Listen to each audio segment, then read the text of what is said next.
سلطان صلاح الدین ایوبی کے دور کے ایمان افروز واقعات۔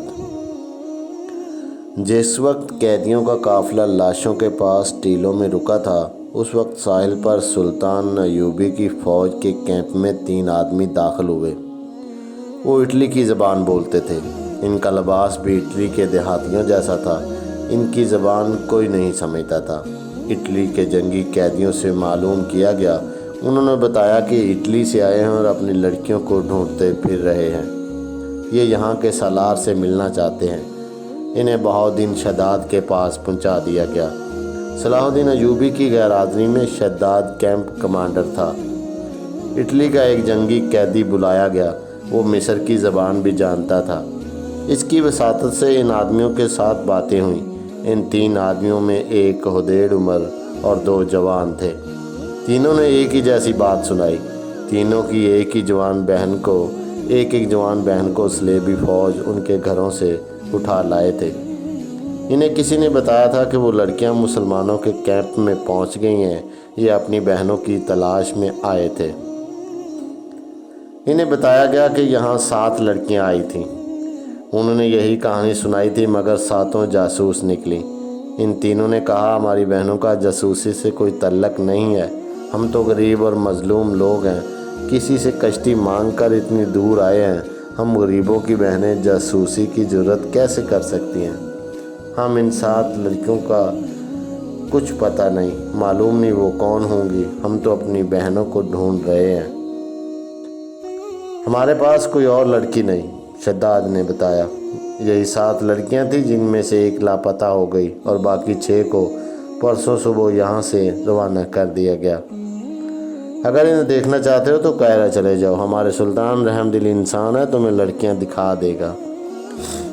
نہیں، ایک نے کہا، ہماری بہنیں جاسوس نہیں، وہ 7 کوئی اور ہوں گی۔ ہماری بہنیں سمندر میں ڈوب گئی ہوں گی، یا ہمارے ہی فوجیوں نے انہیں اپنے پاس رکھا ہوا ہوگا۔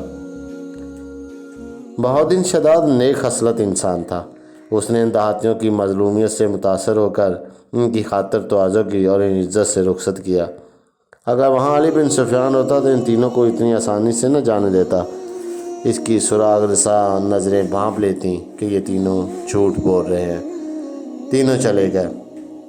کسی نے بھی نہ دیکھا کہ وہ کہاں گئے ہیں۔ چلتے چلے گئے اور شام تک چلتے ہی رہے۔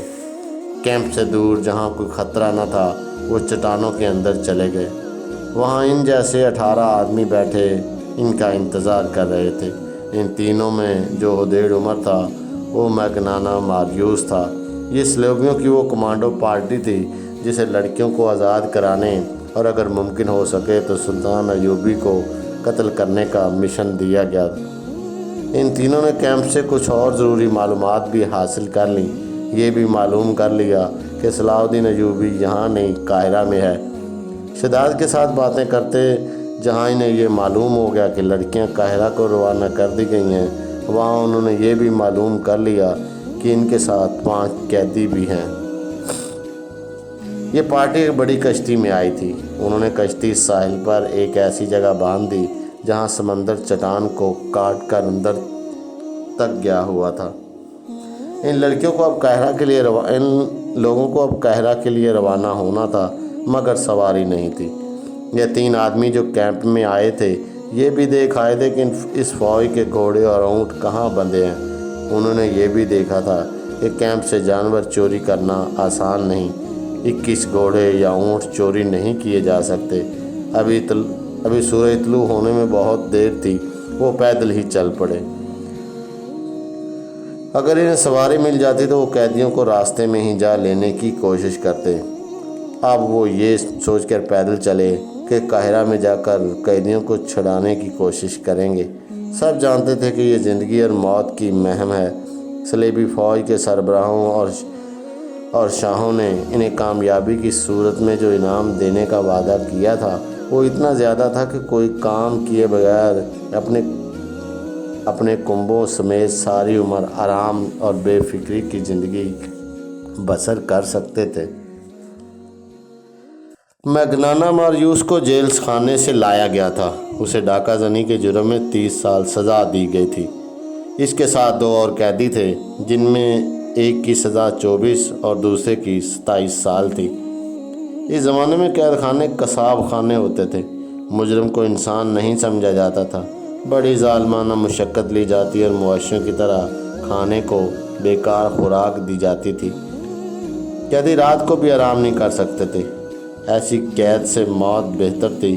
ان تینوں کو انعام کے علاوہ سزا معاف کرنے کا وعدہ کیا گیا۔ سلیب پر حلف لے کر انہیں اس پارٹی میں شامل کیا گیا۔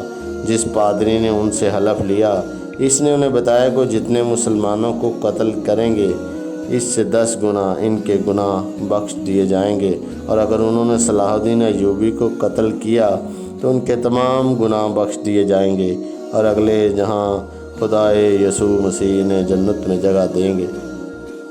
یہ معلوم نہیں کہ یہ تینوں قید خانے کے جہنم سے آزاد ہونے کے لیے موت کی اس مہم میں شامل ہوئے تھے، یا اگلے جہاں جنت میں داخل ہونے کے لیے، یا انعام کا لالچ انہیں لے آیا تھا، یا وہ نفرت جو ان کے دلوں میں مسلمانوں کے خلاف ڈالی گئی تھی۔ بہرحال وہ عزم کے پختہ معلوم ہوتے تھے، اور ان کا جوش و خروش بتا رہا تھا وہ کچھ کر کے ہی مصر سے نکل جائیں گے یا قربان کر دیں گے۔ باقی 18 تو فوج کے منتخب آدمی تھے۔ انہوں نے جلتے ہوئے جہازوں سے جانیں بچائیں تھیں اور بڑی مشکل سے واپس گئے تھے۔ وہ مسلمانوں سے اس ذلت امیز شکست کا انتقام لینا چاہتے تھے۔ انعام کا لالچ تو تھا ہی، یہ جذبہ تھا جس کے جوش سے وہ اندیکھی منزل کی سمت پیدل ہی چل پڑے۔ دوپہر کے وقت ایک گھوڑا سوار صلاح الدین ایوبی کے ہیڈ کوارٹر کے سامنے جا رکا۔ گھوڑے کا پسینہ چھوٹ رہا تھا اور سوار کے منہ سے تھکن کے مارے بات نہیں نکل رہی تھی۔ وہ گھوڑے سے اترا تو گھوڑے کا سارا جسم بڑی زور سے کانپا۔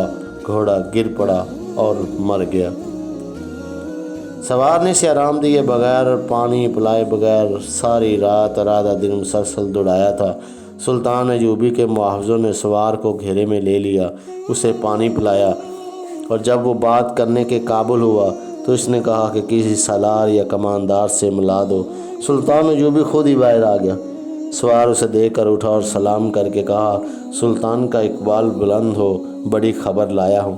سلطان ایوبی اسے اندر لے گیا اور کہا، خبر جلدی سے سناؤ۔ قیدی لڑکیاں بھاگ گئی ہیں، ہمارا پورا دستہ مارا گیا ہے۔ اس نے کہا، مرد قیدیوں کو ہم نے جان سے مار دیا ہے، میں اکیلا بچ کے نکلا ہوں، مجھے یہ معلوم نہیں کہ حملہ آور کون تھے۔ ہم مشلوں کی روشنی میں اور وہ اندھیرے میں تھے، اندھیرے سے تیر آئے اور میرے تمام ساتھی ختم ہو گئے۔ یہ قیدیوں کے محافظے کے دستے کا ایک آدمی تھا جو اندھیرے میں غائب ہو گیا تھا اور سوڈانیوں کا گھوڑا کھول کر بھاگ آیا تھا۔ اس نے گھوڑے کو بلا روکے سرپٹ دوڑایا تھا اور اتنا طویل سفر آدھے سے بھی تھوڑے وقت میں طے کر لیا۔ سلطان ایوبی نے علی بن سفیان اور فوج کے ایک سالار کو بلا لیا۔ وہ آئے تو اس آدمی سے کہا کہ اب وہ ساری بات سنائے۔ اس نے کیمپ سے روانگی کے وقت سے بات شروع اور اپنے کمانڈر کے متعلق بتایا کہ وہ ایک قیدی لڑکی کے ساتھ دل بہلاتا رہا اور قیدیوں سے لاپرواہ ہو گیا۔ پھر راستے میں جو کچھ ہوتا رہا اور آخر میں جو کچھ ہوا اس نے سنا دیا، مگر وہ یہ نہ بتا سکا کہ حملہ آور کون تھے۔ سلطان ایوبی نے علی بن سفیان اور نائب سالار سے کہا، اس کا مطلب یہ ہے کہ سلیبی چھاپہ مار مصر کے اندر موجود ہیں۔ ہو سکتا ہے، علی بن سفیان نے کہا، یہ صحرائی ڈاکو بھی ہو سکتے ہیں۔ اتنی خوبصورت 6 لڑکیاں ڈاکوؤں کے لیے بہت بڑی کشش تھی۔ تم نے ان کی بات غور سے نہیں سنی؟ سلطان ایوبی نے کہا۔ اس نے کہا ہے کہ مرد قیدی لاشوں کو ہتھیار اٹھا لائے تھے اور محافظوں کو قتل کرنے لگے تھے۔ محافظوں میں سے 2 نے انہیں تیروں سے ہلاک کر دیا۔ اس کے بعد ان پر حملہ ہوا۔ اس سے یہ ظاہر ہوتا ہے کہ سلیبی چھاپہ مار ان کے تعاقب میں تھے۔ وہ کوئی بھی تھے، سلطان محترم، نائب سالار نے کہا، فوری طور پر کرنے والا کام یہ ہے کہ ان عسکری کو اس عسکری کی رہنمائی کے ساتھ بھیجا جائے اور کم از کم 20 گھوڑا سوار جو تیز رفتار ہوں تعاقب کے لیے بھیجے جائیں۔ یہ بات کی بات ہوگی کہ وہ کون تھے۔ میں اپنے ایک نائب کو ساتھ بھیجوں گا، علی بن سفیان نے کہا۔ اس عسکری کو کھانا کھلاؤ، سلطان ایوبی نے کہا۔ اسے تھوڑی دیر آرام کر لینے دو۔ اتنی دیر میں 20 سوار تیار کرو اور تعاقب میں روانہ کر دو۔ اگر ضرورت سمجھو تو زیادہ سوار بھیج دو۔ میں نے جہاں سے گھوڑا کھولا تھا وہاں 8 گھوڑے بندھے ہوئے تھے۔ محافظ نے کہا، وہاں کوئی انسان نہیں تھا، حملہ آور وہی ہو سکتے ہیں۔ اگر گھوڑے 8 تھے تو وہ بھی 8 ہی ہوں گے۔ چھاپہ ماروں کی تعداد زیادہ نہیں ہو سکتی، نائب سالار نے کہا۔ ہم انشاءاللہ انہیں پکڑ لیں گے، یہ یاد رکھو کہ وہ چھاپہ مار ہیں، سلطان ایوبی نے کہا۔ اور لڑکیاں جاسوس، اگر تم ایک جاسوس یا چھاپہ مار کو پکڑ لو تو سمجھ لو کہ تم نے دشمن کے 200 عسکری پکڑ لیے۔ میں ایک جاسوس کو ہلاک کرنے کے لیے دشمن کے 200 عسکریوں کو چھوڑ سکتا ہوں۔ ایک عورت کسی کا کچھ نہیں بگاڑ سکتی، مگر ایک جاسوس اور تخریب کار عورت اکیلی پورے ملک کا بیڑا غرق کر سکتی ہے۔ یہ لڑکیاں بے حد خطرناک ہیں، اگر وہ مصر کے اندر رہ گئیں تو تمہارا پورے کا پورا لشکر بیکار ہو جائے گا۔ ایک جاسوس یا جاسوسہ کو پکڑنے یا جان سے مارنے کے لیے اپنے 100 سپاہی قربان کر دو، یہ سودا پھر بھی سستا ہے۔ چھاپہ مار اگر نہ پکڑے جائیں تو مجھے پرواہ نہیں، ان لڑکیوں کو ہر قیمت پر پکڑنا ہے۔ ضرورت سمجھو تو تیروں سے انہیں ہلاک کر دو، زندہ نکل کر نہ جائیں۔ 1 گھنٹے کے اندر 20 تیز رفتار سوار روانہ کر دیے گئے۔ ان کا رہنما یہ محافظ تھا اور کمانڈر علی بن سفیان کا ایک نائب زاہدین تھا۔ ان سواروں میں فخر المصری کو علی بن سفیان نے خاص طور پر شامل کیا۔ یہ فخر کی خواہش تھی کہ اسے بالیان اور موبی کے تعاقب کے لیے بھیجا جائے۔ یہ تو نہ علی بن سفیان کو علم تھا نہ فخر المصری کو کہ جن کے تعاقب میں سوار جا رہے ہیں وہ بالیان، موبی اور ان کے 6 وفادار ساتھی ہیں۔ ادھر سے یہ 20 سوار روانہ ہوئے جن میں 21واں ان کا کمانڈر تھا۔ ان کا ہدف لڑکیاں تھیں اور انہیں چھڑا کر لے جانے والے۔ ادھر سے سلیبیوں کے 20 کمانڈو آ رہے تھے جن میں 21واں ان کا کمانڈر تھا۔ ان کا بھی ہدف یہی لڑکیاں تھیں، مگر ان کی کمزوری یہ تھی کہ وہ پیدل آ رہے تھے۔ دونوں پارٹیوں میں سے کسی کو بھی معلوم نہ تھا کہ جن کے تعاقب میں وہ جا رہے ہیں وہ کہاں ہیں۔ جاری ہے۔